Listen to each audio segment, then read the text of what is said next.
Od ovoga sve biljke rastu kao lude. Danas ću vam pokazati kako pripremiti izvrsnu organsku prihranu koju možete koristiti za razne vrste biljaka, uključujući luk, češnjak, krastavce, paprike, voće, cvijeće i sve povrće. Ovo gnojivo možete napraviti koristeći sastav koji već imate kod kuće, a priprema je vrlo jednostavna i ekonomična. Naš recept je pomalo drugačiji, a od samo jedne žlice možete dobiti veliku količinu gnojiva. Počnite tako da sameljete jednu žlicu zobenih pahuljica u mlincu kako biste dobili fini prah koji će se brže razgraditi u zemlji.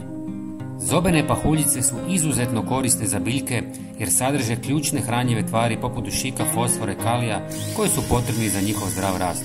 Osim toga, razgradnja zobenih pahuljica u tlu poboljšava strukturu tla i potiče aktivnost korisnih mikroorganizama. S obzirom na to da imaju neutralan pH, zobene pahuljice neće narušiti ravnotežu tla, pa su sigurne za korištenje na svim vrstama biljaka. Ovaj prirodni dodatak hranjivim tvarima pruža dugotrajnu i postepenu opskrbu biljkama, što osigurava njihov ravnomjeran rast kroz cijelu sezonu. Najbolje od svega što su jako povoljni. Dodajte prah u litru tople vode i ostavite da odstoji nekoliko sati kako bi se sve razgradile. Procijedite kako biste dobili čistu tekućinu. Prijatelji, napišite nam odakle nas gledate. Hvala vam. Zatim razredite smjesu sa još jednom litrom vode i vaše gnojivo je spremno za upotrebu.